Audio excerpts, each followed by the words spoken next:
Assalamualaikum warahmatullahi wabarakatuh. Pada kesempatan kali ini kita akan bahas tentang looping atau perulangan ya. Nah, apa itu looping? Nah, looping atau perulangan atau repetition ya. Jadi looping ini bisa disebut juga pengulangan atau repetition.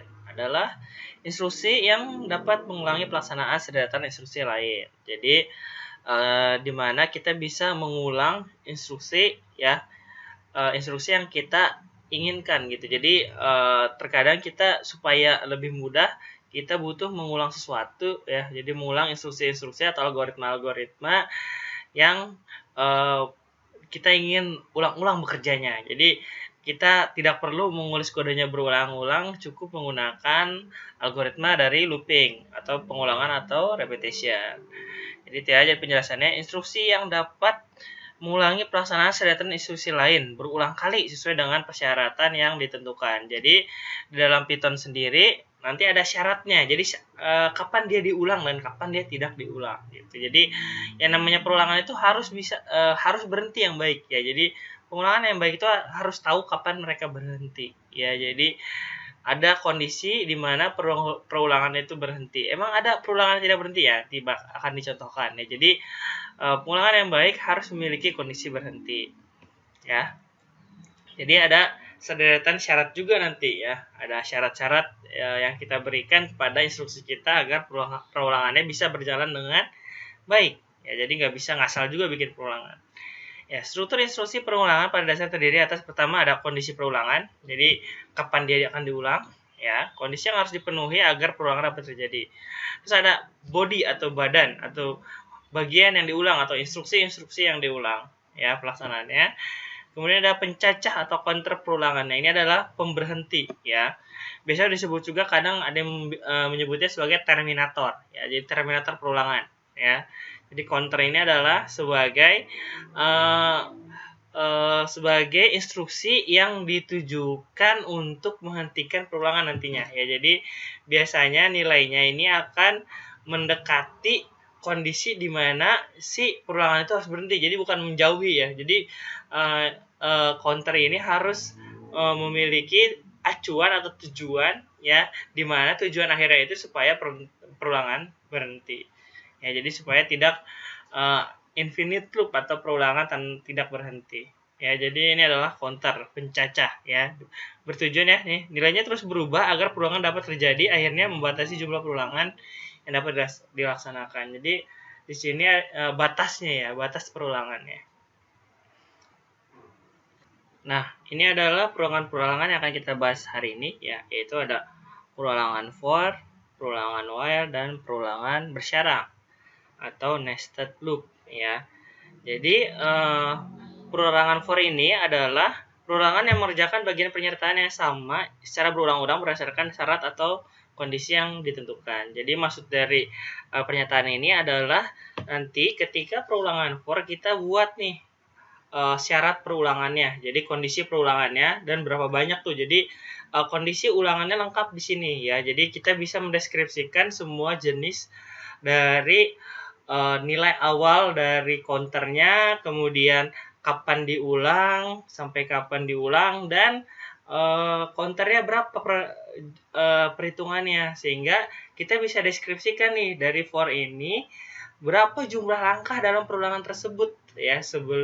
Jadi kita deskripsikan juga berapa jumlah langkah dalam perulangan tersebut, baru kita buat instruksi yang diulang gitu. Jadi nanti di sini ada deskripsinya lengkap kalau misalkan for ini untuk jumlah langkahnya ya. Nanti bisa secara defaultnya apa, dan nanti kita bisa definisikan sendiri ya persyaratan perulangannya.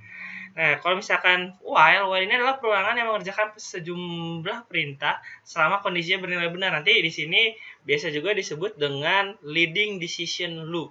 Ya, jadi jumlah langkahnya belum kita definisikan nih. Jadi kita belum tahu nih berapa dia akan berulang. Pokoknya mereka akan diulang selama kondisi dari si while ini benar. Maka disebut dengan leading decision loop. Jadi suatu perulangan yang diawali oleh suatu kondisi ya, atau suatu decision ya atau kondisi. Jadi mereka akan diulang selama kondisinya bernilai benar ya. Jadi si instruksi-instruksi tersebut kita nggak tahu nih jumlahnya berulangnya berapa banyak gitu ya. Berbeda dengan for, counter itu disebut dengan counted loop. Jadi kita bisa mendefinisikan jumlah perulangannya di awal tuh, berapa kali dia akan diulang, seperti itu ya. Nah, kalau while ini kita nggak tahu nih berapa kali diulangnya, seperti itu. Jadi itu perbedaan antara for dengan while. Jadi kita kalau for itu kita definisikan dulu berapa kali mereka akan diulang ya. Kemudian baru kita instruksinya kita buat yang mau diulang. Kalau misalkan while kita tidak tahu nih ya berapa banyak mereka diulang. Yang butuh kita tahu adalah mereka diulang selama kondisi si while ini akan bernilai benar ya. Dan berikutnya ada nested loop atau loop bersarang atau perulangan di dalam perulangan lainnya. Jadi perulangannya ada 2 kali nih. Kita mengulang, di dalam perulangan tersebut ada perulangan lainnya. Nah, ini adalah bentuk umum dari perulangan for, di mana statement for itu diawali dengan kata for, kemudian in range ya. Jadi ada variabelnya. Jadi ntar ada variabelnya di dalam range berapa gitu ya. Jadi di in range ini ntar dalam kurung ya. Jadi di dalam kurung ini kita bisa mendefinisikan nilai awal counter, batas sampai kapan mereka berhenti ya perulangannya, kemudian dan pencacah counternya. Jadi counter ini akan dijumlahkan dengan nilai berapa gitu ya. Secara default kita bisa mengisikan hanya satu ya. Jadi kalau kita mengisikan satu buah angka itu secara default nilai awal dari counter ini adalah 0 dan pencacahnya adalah ditambah 1 ya. Kemudian jika kita mengisikan 2, misalkan 2 buah angka ya, angka pertama dan angka kedua, di mana angka pertama ini akan menjadi counter nilai awalnya berapa, kemudian angka kedua ini akan menjadi pembatas kapan si perulangan ini berhenti ya. Dan di mana angka ketiga ini kalau jika tidak ada maka dia defaultnya adalah ditambah 1 untuk pencacahnya ya. Dan jika lengkap jadi diisi 3-3-nya, jadi angka pertama itu akan mewakili nilai awal counternya. Kemudian angka kedua mewakili batas kapan si counter ini berhenti ya, si perulangan ini berhenti ya. Batas kapan perulangan ini berhenti, yang kedua itu menandakan. Dan yang ketiga adalah pencacahnya, ditambah berapakah si counter ini untuk setiap perulangannya ya. Nah, setelah kita lengkap mendeskripsikan for itu, maka kita bisa menuliskan instruksi-instruksi atau statement-statement yang akan kita ulang. Nah, variabel adalah nilai awal. Nanti ada nilai kita menggunakan nama variabelnya apa gitu ya sebagai si counter ini nantinya ya. Jadi si counter ini nama variabelnya apa? Kan kadang kita ingin menggunakan si counter ini untuk sebagai penanda perulangan keberapa seperti itu. Jadi kita butuh variabel untuk menandakan si counter. Nah, variabel ini adalah penanda si counter tersebut. Ya. Nah, berikut adalah flowchart dari perulangan for. Nah, tadi di sana ada variabel. Variabel itu sebagai penanda counternya. Jadi nanti for ini ya, range-nya bisa kita berikan 3 buah nilai, di mana nilai pertama akan menjadi awal dari counter tersebut ya, dan nilai kedua akan menjadi range ya, kapan dia diberhenti ya. Jadi ketika nilai variabel sama dengan range ya, jadi posisi nilai tersebut, maka true, maka dia akan keluar dari perulangannya ya. Dan kemudian nilai yang terakhir itu akan menjadi pencacah n ya. Jadi ada 3 nilai yang bisa kita berikan. Nah, jika kita hanya memberikan 1 buah nilai, si nilai tersebut akan diberikan kepada range ya. Jadi nilai awalnya itu defaultnya adalah 0 dan n di sini defaultnya adalah 1 ya. Jika kita memberikan 2 buah nilai pada range, maka awal akan diberikan untuk nilai pertama dan nilai kedua akan diposisikan pada range ya. Dan default pencacah adalah 1. Jadi n sebagai default ini adalah 1. Nah, jika ada 3 buah nilai yang diberikan pada range, maka ketiganya diisi. Jadi nilai pertama akan diberikan di awal, ya, nilai kedua diberikan di range, dan nilai ketiga diberikan di end. Nah, berikut adalah contoh pemrograman Python untuk mencetak bilangan 1 sampai 5 pada perulangan for. Nah, sebelum case ini, nanti kita deskripsikan dulu penjelasan dari for menggunakan kode program Python. Jadi seperti ini. Nah, jika misalkan kita buat seperti ini, tadi seperti yang saya bilang, bahwa nilai dari awal counter ini, jadi di sini ada variabel, ya. Variabel ini menandakan sebagai counter, ya. Jadi kita lihat dulu ini ke slide sebelumnya, ya. Jika kita lihat slide sebelumnya, nah, variabel ini sama dengan awal. Awal ini kita secara default nilainya adalah 0, ya. Jadi terus range ini jika misalkan kita isi hanya dengan satu buah angka, ini akan menjadi sebagai nilai si range ini. Jadi apakah 0 sama dengan 5? Ya kan tidak, ya. Maka dia false, akan ke bawah, ya, seperti itu, ya. Jadi dia akan mengulang dari statement-statement yang ada di bawah for tersebut, seperti itu. Nah, jika tidak ada nilai ketiganya, ya, keduanya aja tidak ada, ya. Jadi tidak ada, ini hanya ada satu, berarti default dari pencacahnya adalah n itu adalah 1. Maka nilai ini akan ditambahkan 1. Sehingga jika kita isikan seperti ini, berarti programnya adalah seperti ini. Awalnya adalah 0, range-nya adalah 5, n-nya adalah 1. Ya, jadi variabel sama dengan 0. Apakah 0 sama dengan 5? Jawabannya adalah tidak. Maka statementnya adalah cetak si var, ya, si i itu, ya. Jadi cetak si i-nya berapa? 0, maka dicetaklah 0. Kemudian nilai var ditambah dengan n, defaultnya adalah 1. Maka di 0 ditambah 1 menghasilkan 1. Dibandingkan lagi, apakah 1 sama dengan range?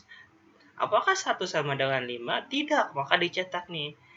Nah, ketika sudah 4, ya, apakah 4 sama dengan 5? Tidak, maka dicetak 4. Tapi ketika ditambah 1 kan jadi 5. Nah, ketika 5, apakah 5 sama dengan 5? Jawabannya adalah benar. Nah, ketika benar, dia keluar, ya, true. Keluar dari perulangan, sehingga yang dicetak adalah dari 0 sampai 4. Ya, ketika ini dijalankan, yang dicetak adalah 0 sampai 4. Nah, bagaimana jika kita ingin mencetak dari 1 sampai 5? Maka yang dicetaknya saja cukup ditambahkan dengan 1, kan jadi 0 ditambah 1 jadi 1. 1 tambah 1, 2. Jadi cukup ditambahkan plus 1. Ya, maka yang dicetak adalah 1 sampai 5. Ya, 1 sampai 5. Jadi ini kode program untuk mencetak 1 sampai 5 pada for. Nah, bagaimana jika saya ingin mencetak dari 2 sampai 5? Seperti itu, ya.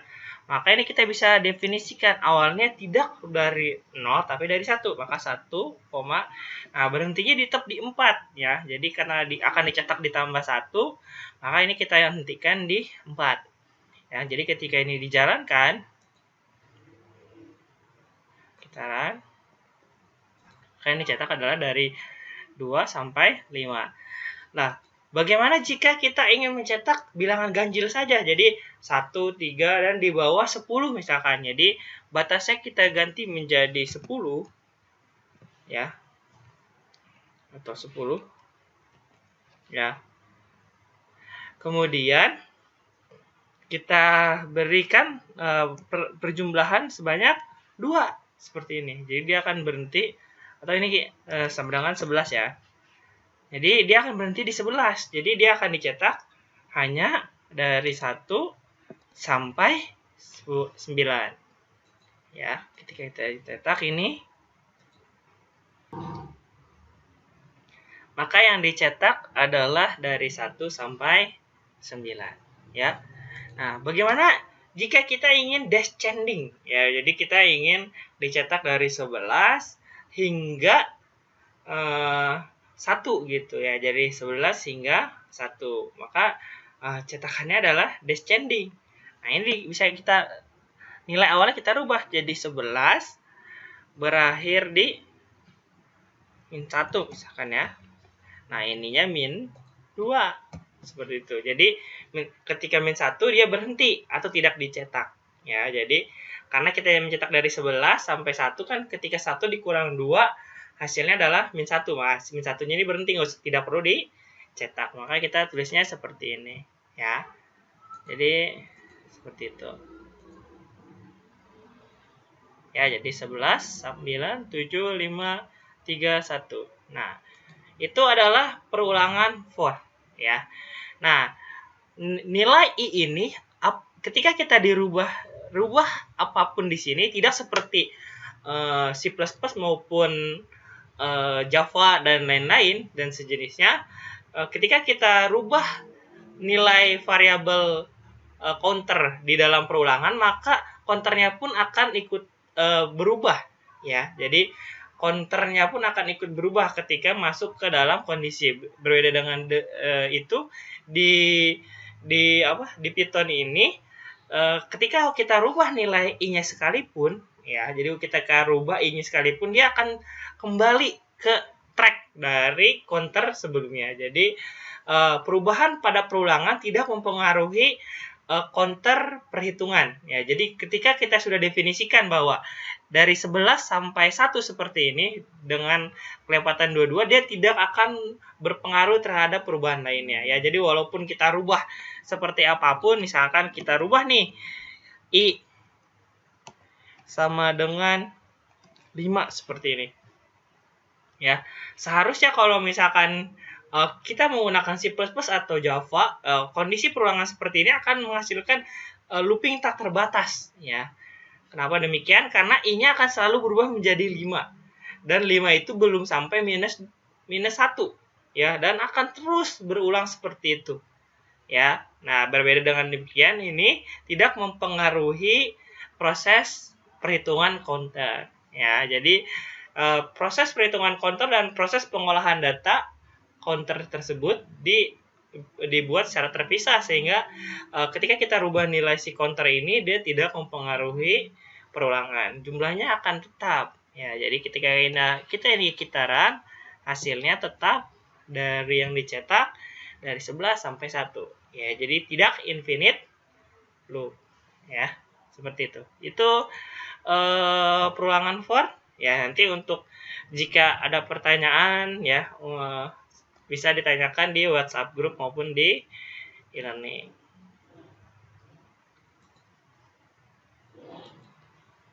Ya, jadi seperti ini untuk mencetak 1 sampai 5, ya.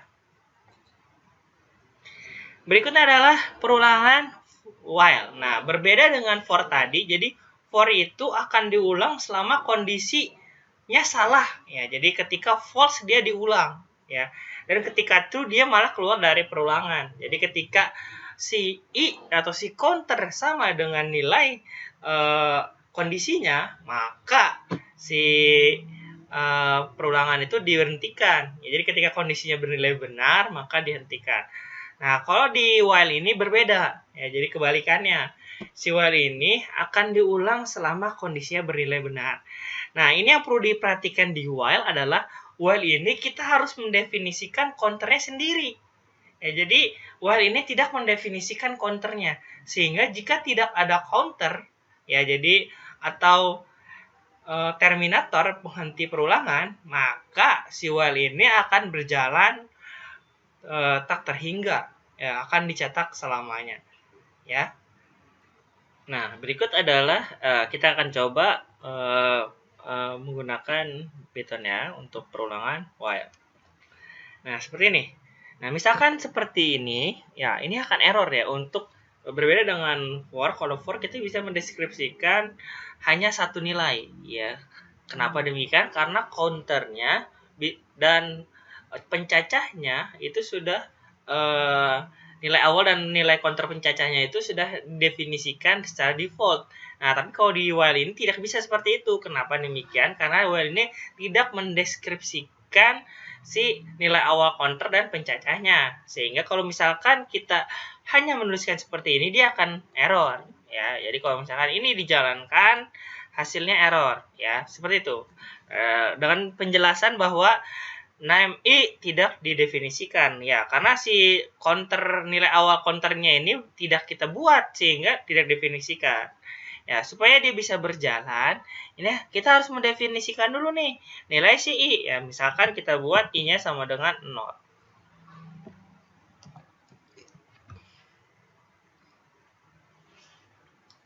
Ya. Nah, ini ketika i-nya sama dengan 0, ini bisa kita jalan. Hanya ya akan terjadi infinite loop. Ya, kenapa demikian? Maksud dari infinite loop ini seperti ini ya. Jadi dia akan mencetak 0 terus sampai kita menghentikan secara paksa seperti itu ya. Nah, seperti ini. Jadi dia akan mencetak terus ya tanpa berhenti ya, seperti itu. Kenapa demikian? Karena kalau kita lihat di sini dia tidak ada pemberhentinya ya. Jadi selalu kondisinya bernilai benar true. Apakah 0 lebih kecil dari 5 true, maka dicetak. Ya, dia akan terus berulang selama kondisinya tetap 0 lebih kecil dari 5, maka akan terus diulang. Ya, tidak pernah berhenti. Nah, supaya berhenti kita harus ya mendeskripsikan terminatornya atau perubahan nilai pencacahnya ya.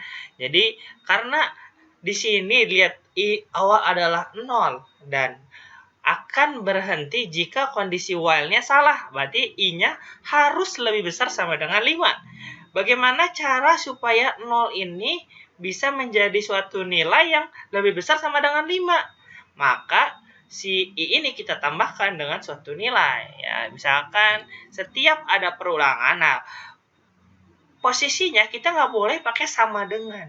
Ya, misalkan kita buat i sama dengan 1. I sama dengan 1. Maka dia akan stop di 1 terus ya. Jadi 0, 1 dan terus 1. Ini ketika dijalankan akan terlihat bahwa 0, 1 dan terus 1 gitu ya. Dan 1 terus yang dicetak. Ya. Nah, jadi tidak boleh seperti itu. Jadi kita harus menambahkan nilai i sebelumnya dengan suatu nilai. Ya. Jadi sehingga i itu akan terus bertambah setiap perulangan. Gimana caranya? Diberikan apa? Assignment plus sama dengan. Ya, jadi seperti ini. Nah, ya jadi jika kondisinya sudah seperti ini artinya apa? Apa arti plus sama dengan? Ini ada di penjelasan operator ya. Jadi ntar bisa dilihat ya di channel YouTube ini ya di bagian penjelasan operator. Ya, plus sama dengan ini adalah operator assignment di mana akan menambahkan si i dengan yang ada di sebelah kanan operator yaitu 1.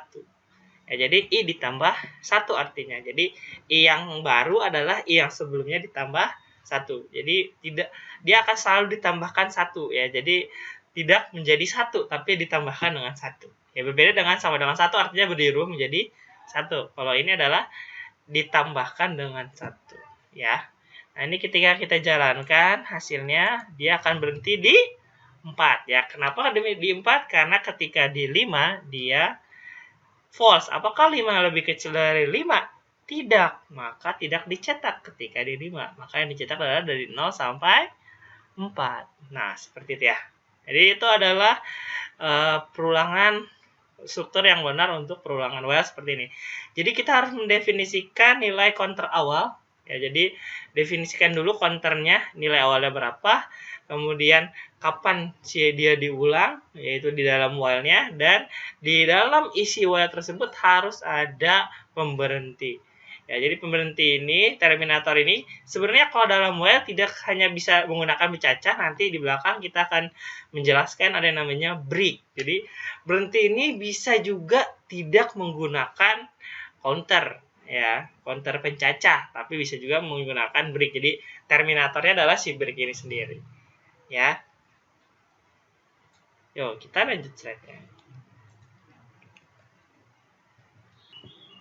Nah, ini adalah contoh algoritma mencetak angka 1 dari hingga 15 ya dengan menggunakan perulangan while ya. Di sini kita deklarasikan angkanya sama dengan 1, kemudian kita deskripsikan perulangannya. Jadi selama angkanya belum sampai 15, maka cetak angka, kemudian nilai angkanya ditambah dengan 1. Oke. Nah, untuk kode programnya seperti ini ya. Jadi angka sama dengan 1. Apakah kita while ya? Jadi while ini akan diulang selama kondisinya bernilai benar. Apakah 1 lebih kecil daripada 5, lebih kecil sama dengan 15? Iya. Maka dicetaklah bilangan ke angka ya. Jadi bilangan ke angkanya berapa? 1 awalnya. Kemudian nilai angka ditambah 1 ya. Jadi angka yang baru adalah angka sebelumnya ditambah 1. Angka sebelumnya 1 ditambah 1 menjadi 2. Atau bisa juga dengan operator assignment yang tadi ya, yang sebelumnya. Nah, ini adalah cara lain untuk menambahkan counter. Bisa seperti menggunakan operator assignment saja, plus sama dengan, ya kali sama dengan, ya atau kurang sama dengan, atau bisa juga menggunakan seperti ini. Ya, menggunakan angka sama dengan, jadi si variabel counter sama dengan variabel counter ditambah dengan sesuatu atau dikurang sesuatu atau dikali dengan sesuatu. Ini bisa juga, yaitu sama saja. Ya, jadi ini seperti ini artinya ketika awalnya 1, kemudian dicetak 1, kemudian ditambahkan dengan 1, menjadi 2. Nah, kembalilah dia ke while. Apakah 2 lebih kecil sama dengan 15? Iya. Ya, dan ketika 15 nih ya, jadi ketika sampai 15, apakah 15 masih lebih kecil sama dengan 15? Iya, jadi 15 itu masih dicetak. Ya, jadi dari 1 sampai 15 dicetak. Kenapa demikian? Karena ada sama dengannya ya. Jadi di sini nggak mesti gitu, seperti itu juga ya. Kebetulan juga si counternya ada di bawah. Ingat, untuk menjalankan suatu algoritma seperti yang dibahas ketika pembahasan flowchart, jalankanlah algoritmanya. Ya, jadi buatlah flowchartnya, kemudian jalankanlah algoritmanya. Jadi jangan menebak hasil dari suatu algoritma ya. Itu adalah tipsnya ya. Ini kebetulan ya, kondisinya sampai sama dengan dan counternya ada di bawah si statement lainnya, sehingga pencetakannya adalah ketika 15 ya, dia apakah 15 lebih kecil sama dengan 15? Iya, maka dicetaklah bilangan ke angkanya terakhir adalah 15. Kemudian angka sama dengan angka ditambah 1 ya. Jadi apakah jadi 15 ditambah 1 adalah 16 ya. Jadi apakah 16 lebih kecil sama dengan 15? Tidak. Ya, jadi dicetaklah sampai 15. Setelah selesai ya diberilah yang terima kasih ya. Ya, ketika kita buka programnya, nah yang seperti ini, kemudian kita run, maka hasilnya cetak dari 1 sampai 15, kemudian dicetak terima kasih. Seperti itu ya. Oke. Nah, berikut adalah algoritma while untuk mencetak bilangan menurun dari 10 sampai 1. Ya, jadi kita deklarasikan dulu bilangannya sama dengan 10 ya. Terus kita deskripsikan perulangannya, apakah 10 lebih besar daripada 0? Ya, maka dicetaklah ya. Jadi dicetak terus bilangan sampai dia lebih besar dari 0. Jadi selama lebih besar dari 0, maka ketika 0 dia berhenti. Seperti itu ya. Jadi kondisi seperti itu. Jadi dari 10 sampai lebih besar dari 0. Lebih besar dari 0 itu berapa? 1. Ya, jadi disebut nanti sampai 1. Jadi ketika 0 dia berhenti. Ya, cetak bill, kemudian bill sama dengan bill dikurang 1. Nah, seperti ini ya kode programnya. Nanti ketika dijalankan hasilnya akan seperti ini ya. Ya, jadi cara jalannya sama. Pertama adalah bill sama dengan 10. Apakah 10 lebih besar daripada 0? Iya. Maka print bill-nya. Bill-nya berapa? 10. Ya, jadi ketika bill lebih besar daripada 0, maka print bill-nya 10, kemudian bill-nya dikurang 1 jadi 9. Dibandingkan lagi dengan apakah 9 lebih besar daripada 0? Iya, dicetak tuh 9. Ya, dikurang 1 jadi 8. Terus ketika 1, apakah 1 lebih besar daripada 0? Iya, dicetak tuh bill terakhir 1 ya. Kemudian bill dikurang lagi 1 jadi 0. Apakah 0 lebih besar daripada 0? Tidak. Jadi ketika 0 tidak dicetak. Kemudian dicetak, setelah itu dia keluar ya. Jadi apakah 0 lebih besar daripada 0? Tidak. Jadi ketika while itu ketika dia tidak, dia keluar.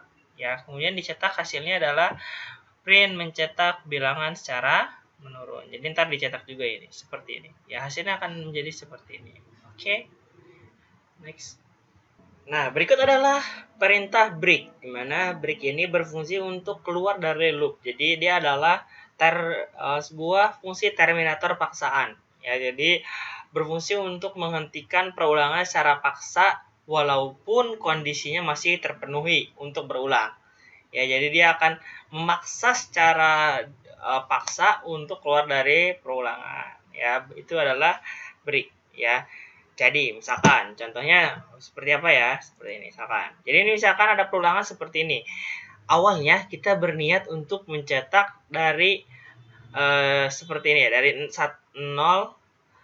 dari 0 sampai 9 ya, misalkan seperti ini. Jadi dia awalnya jika kita hanya menuliskan for i in range ya 0 sampai 0,10 kan artinya kita akan mencetak ketika 10 keluar, berarti 0 sampai 9. Nah, tapi terus kita punya ini sesuatu nih. Jadi tolong mending kita ketika 6 hentikan saja seperti itu ya. Jadi ketika bilangannya sama dengan 6 ya, maka dia break keluar. Jadi 7, 8, 9 itu tidak dicetak. Jadi dia hanya akan dicetak sampai 6, menghentikan secara paksa walaupun sebenarnya masih ada perulangan selanjutnya. Itu seperti itu break ya.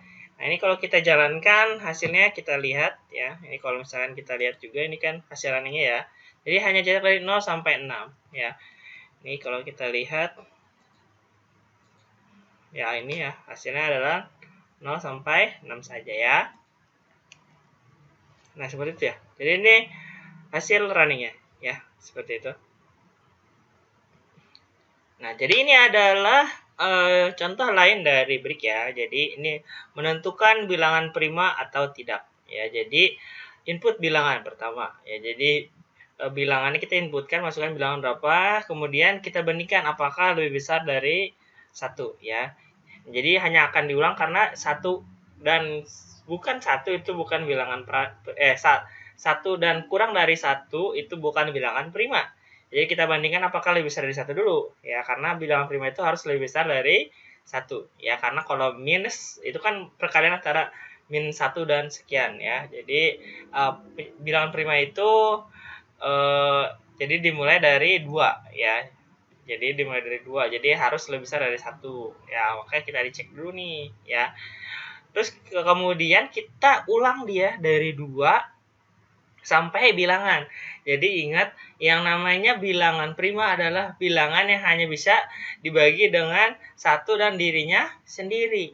Ya, jadi ketika kita akan membandingkan apakah bisa dibagi dengan bilangan lain gitu ya, selain dengan dirinya sendiri. Maka kita akan, nah ketika sudah menemukan dirinya sendiri, berarti kan tidak bisa dibagi dengan bilangan lain selain dirinya sendiri, maka dia bilangan prima. Maka kita bandingkan. Jadi ketika sudah sampai dengan bilangan dirinya sendiri atau udah sampai bilangan, maka perulangannya kita hentikan ya.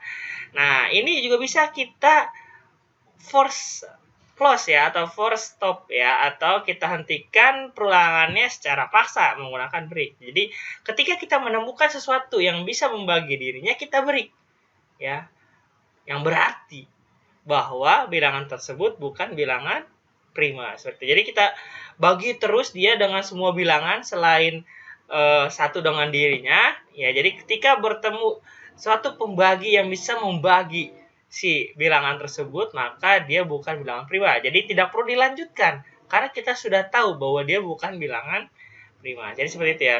Jadi jika bilangan tersebut ketika dibagi dengan si counter i itu sama dengan 0 atau habis dibagi, maka print bilangan bukan bilangan prima ya, karena bilangan tersebut bisa merupakan hasil kali dari i dikali dengan bilangan dibagi i ya enggak, koma bilangan. Terus kemudian break dan dia keluar dari perulangan seperti itu ya. Jadi ketika ketemu hasilnya menyatakan bahwa telah didapatkan hasilnya, maka kita bisa break. Itu adalah fungsi dari break juga ya.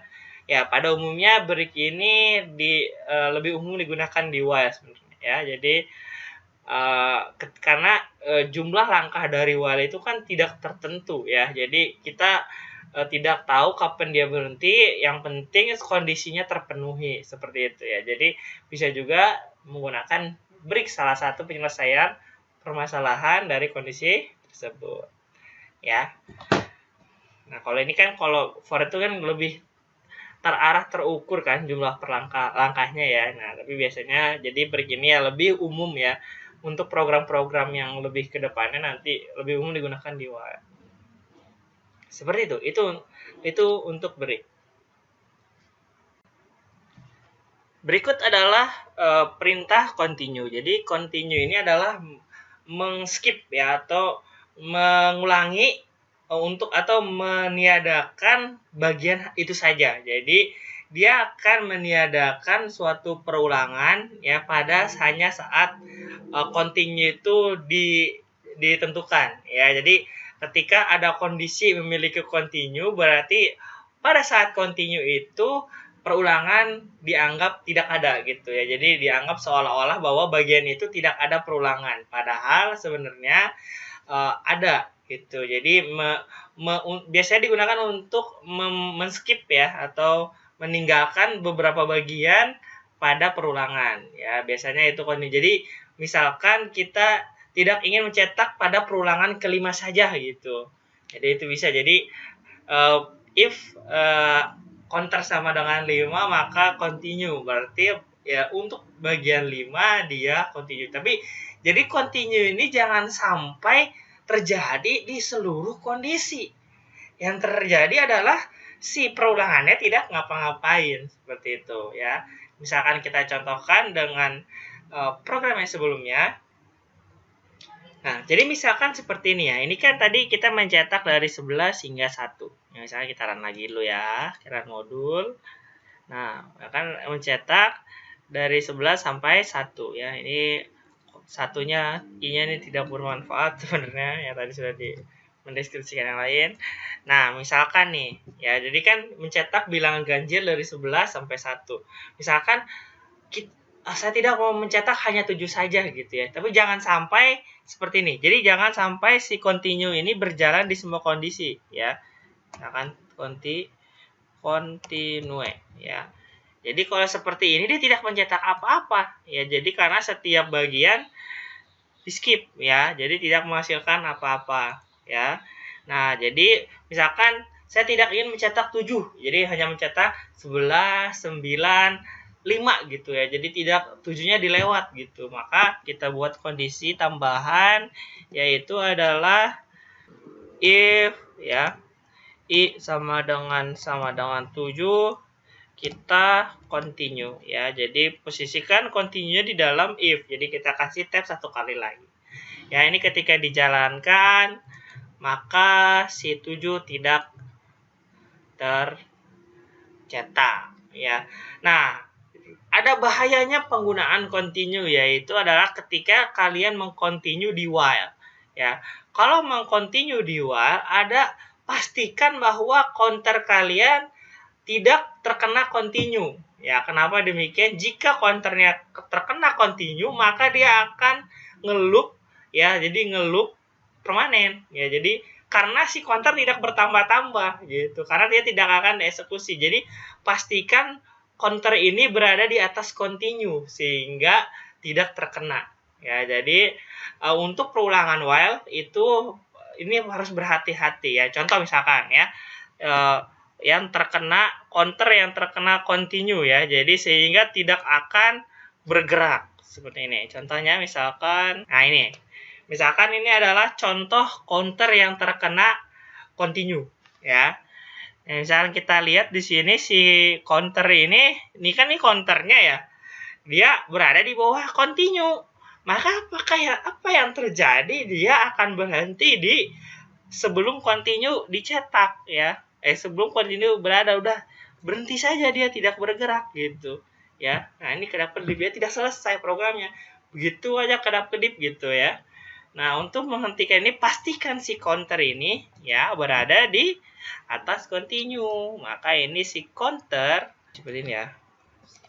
Nah, ya tapi jadi ini nanti ini kan harusnya mencetak kalau i-nya i plus 1-nya di atas ini ya. Jadi i-nya ditambah 1 di atas. Yang dicetak kan sorenya 1 sampai 5 ya. Tapi karena ada i sama dengan 3 di continue berarti 1, 2, 4 dan 5. Jadi yang dicetak hanya 1, 2, 4, dan 5 ya. Kalau misalkan dijalankan seperti itu ya. 1, 2, 4, dan 5. Karena ketika 3 dia di continue, tidak dicetak. Seperti itu. Ya, itu seperti itu ya. Kemudian selanjutnya adalah ini. Nah, ini adalah contoh lain dari penggunaan continue ya. Jadi penggunaan continue pada while ya. Bilangan sama dengan 0, pilihan sama dengan Y. Ya, jadi dia akan di-continue jika inputan kita lebih besar daripada 50, maka dia tidak diproses. Ya, jadi ketika ada inputan di atas 50, dia tidak diproses, langsung dimasukkan inputkan lagi. Jadi langsung minta inputan lagi. Jadi langsung di-continue di bawah ini ya. Jadi langsung ke atas ya. Jadi tidak ada perubahan nilai ya dan tidaknya, Y dan N-nya ya. Jadi di sini kan ini artinya apa? While pilihan tidak sama dengan N, artinya kita akan mengulang selama kita tidak mengetikkan N gitu. Jadi dia akan selalu diulang selama pilihan si ini kita tidak memilih N. Jadi apapun yang kita ketikkan akan selalu diulang ya. Nah, ketika kita bilangan yang diinputkan ini lebih besar daripada 50, dia tidak meminta inputan. Langsung dibalikan ke awal lagi. Input ya, bilangan. Jadi inputannya harus di bawah 50. Baru dia akan dihitung. Ya, jadi kalau misalkan melebihi 50, nanti yang dicetak hanya bilangan melebihi 50. Silahkan diulangi. Langsung dia minta inputan bilangan di bawah atau sama dengan 50. 50 masih boleh karena continue akan dieksekusi jika bilnya lebih besar daripada 50. Jadi 50 masih boleh ya. Misalkan kita jalankan ini programnya ya. Nih, jadi kalau 50 masih boleh ya. Nah, seperti ini ya. Apakah ingin mengulang kembali? Jadi kita bisa mengetikkan selain YU misalkan. Itu akan diulang. Misalkan ya. Jadi kalau misalkan kita 60 nih, nah baru dia di continue. Jadi dia tidak ada perhitungan. Ya, langsung dia tidak ada meminta apakah Y atau N, langsung minta inputan yang lain ya. Misalkan kita 40 dan misalkan N, baru dia selesai. Seperti itu ya. Jadi itu adalah program continue ya. Nah, oke. Next ya. Jadi yang terakhir adalah loop bersarang ya, atau nested loop. Ini ada loop perulangan di dalam perulangan lainnya. Nah, jika ada bentuk seperti ini, jumlah perulangannya akan dikalikan antara jumlah perulangan yang ada di dalam perulangan lainnya dikalikan dengan jumlah perulangan dirinya sendiri. Jadi, kenapa demikian? Misalkan kita ingin mencetak 10 kali. Cetak, aku minta maaf 10 kali, kemudian diulang lagi sebanyak 10 kali. Kan jadi 10 dikali 10, jadi akan mencetak 100 kali. Itu seperti itu ya. Jadi jumlah proses perulangan yang ada pada nested loop itu dikalikan antara perulangan yang ada di atas sama yang ada di dalamnya gitu. Jadi dikalikan berapa banyak perulangan yang akan dikalikan terus jumlahnya gitu. Ini yang nanti akan menjadi cikal bakal kompleksitas worst case ya, atau kompleksitas terburuk ya. Jadi akan dilihat dari derajat perulangannya. Ya, next. Dan ini contoh bentuk umum nested while ya. Jadi ada while kondisi, terus di dalamnya ada while lagi kondisi, terus ada statement. Nah, ini contohnya adalah kita mencetak bilangan prima antara 1 sampai 50. Ini programnya seperti ini ya. Jadi tadi kita sudah punya program tuh, apakah suatu bilangan itu bilangan prima ya. Jika prima, nah jika tidak prima maka langsung dikeluarkan ya. Jika prima ya sampai loopingnya habis. Jadi kan sebenarnya dia diulang tuh ya, dicari apakah semua itu ada yang bisa membagi dirinya ya. Nah, ini tuh kita ulang tuh dari, kalau tadi kan kita mencari bilangan prima apakah yang dimasukkan itu bilangan prima atau bukan. Tapi kalau di sini kan kita ingin mencari bilangan prima dari suatu kelompok nilai. Jadi kita akan melooping lagi tuh. Jadi kita looping dari 1 sampai 50, kemudian kita cek apakah dia bilangan prima. Dimana mencek bilangan prima itu butuh perulangan juga. Jadi ada perulangan 1 sampai 50 dikali dengan perulangan untuk menyatakan bahwa dia bilangan prima atau bukan. Jadi program seperti itu. Jadi ini adalah program kita ulang dari 1 sampai 50-nya di atas. Kemudian bagian ini adalah mengecek apakah dia bilangan prima atau bukan.